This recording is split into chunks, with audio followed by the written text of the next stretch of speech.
मार्कंडेय जी कह रहे एक पत्ता सूखा विभीषण जी रोज पाते थे और निरंतर भगवान नाम जप करते थे।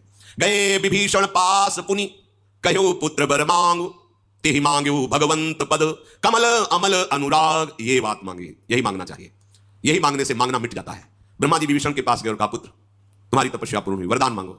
उन्होंने चरणों में प्रणाम करके कहा भगवान मुझे अमल अर्थात कामना रहित, निष्काम, मल है कामना, निष्काम और अनन्य, यही मांगे भगवंत पद कमल अमल अनुराग। अनुराग अनन्य भक्ति, निष्काम अनन्य प्रेमा लक्षण भक्ति जो है वो मुझे श्री हरि की दीजिए, हरि के चरणों में निष्काम भक्ति। मार्कंडेय जी ने कहा कि जब उन्होंने मांगा तो ब्रह्मा जी ने सबसे पहला शब्द कहा कि तुम्हारे जो दो भाइयों को हमने ना कहा है वो अपनी तरफ से देता हूं, तुम अमर हो जाओ।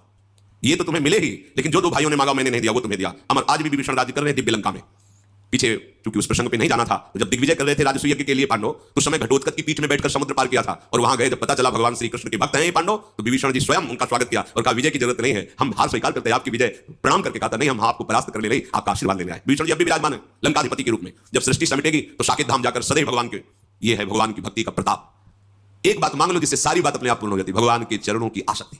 प्रभु निरंतर आपके प्रेम में डूबा रहूं, बस इससे क्या होगा, प्रभु अधीन हो जाएंगे। फिर जब मालिक अधीन हो गया तो सारी संपत्ति उसकी तो है ही, सारी संपत्ति तो उसकी है। हम लोग अल्प बुद्धि वाले हैं, इसीलिए प्रभु को रिझाने के बाद मांगते क्या है, यही मायाकृत भोग सामग्री, मायाकृत। नहीं नहीं, मांगना है मालिक से। अब एक गरीब आदमी चक्रवर्ती सम्राट के पास जाए, सम्राट बहुत खुश है, बोलो क्या चाहिए, तो सोचेगा भैंस के लिए 1 साल का चारा और घर के लिए 1 साल का भोजन। महाराज हमारे पशु के लिए चारा, हम उनके लिए 1 साल, तो उसके लिए मजाक की बात होगी। अरे तू मांग लेता तो गांव का गांव, नगर का नगर वो दे देता, आज जीवन की व्यवस्था कर देता। पर उसकी हिम्मत नहीं मांगने की, वो अपनी सामर्थ्य के अनुसार मांगता है। इसलिए सच्ची बात यह है कि मांगना भी भगवान के ऊपर छोड़ दे, हमें मांगना भी नहीं आता। अगर वो ऐसा कह दे गरीब आदमी चक्रवर्ती सम्राट से कि महाराज मुझे नहीं पता कि मुझे क्या चाहिए, आप दे दो, तो जो वो देगा वो अपनी सामर्थ्य के अनुसार देगा, वो निहाल हो जाएगा। ऐसे ही चतुर्सुजान भक्त मांगते भी नहीं। प्रभु कहते हैं कि हाँ क्या चाहिए, तो बोले आप जान लो आपको क्या देना है, तो वो भगवान अपना सानिध्य देंगे, अपने धाम में अपने समान सुख प्रदान करने वाला वैभव उसको प्रदान करते हैं। भगवान से ना मांगने पर विशेष लाभ है, मांगने पर तो हमारी सोच बहुत छोटी है, पता नहीं क्या मांग ले और उनके ऊपर छोड़ दो।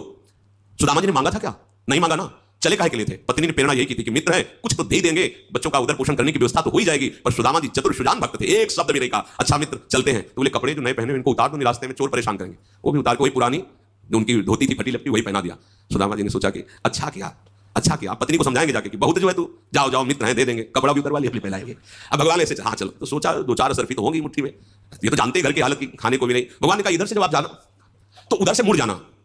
बोले वो तो हम जानते मुड़ जाएंगे आप। और रास्ते में सोच रहे हैं कि कितने श्री कृष्ण हमारे कृपालु हैं, नहीं दिया कि दरिद्र ब्राह्मण का ऐसा ना हो ईश्वरी पाकर मुझे भूल जाए, मेरा मित्र कितना कृपालु है। और जब आए तो उनको लगा कि मैं लौट के द्वारिकापुरी आ गया क्या, ऐसी सुदामापुरी रची। भगवान ने 2 लोग की संपत्ति भेज दी उनके यहाँ। तो हमारे दाता ऐसे उदार है कि इनसे मांगो ना तो बड़े लाभ में रहोगे, मांगोगे तो फिर थोड़ा घाटा रहेगा। इतने बड़े मालिक से तुम मांग ही नहीं सकते जो मांगना चाहिए। ये विभीषण जी ने मांगा, कहा तेहि मांग्यो भगवंत पद कमल अमल अनुराग। अमल माने निष्काम होता है, कामना ही मल है। मुझे अपने प्रभु से कोई कामना ना हो और मैं निरंतर उनके प्रेम में डूबा रहूं, ऐसा मुझे वरदान दीजिए।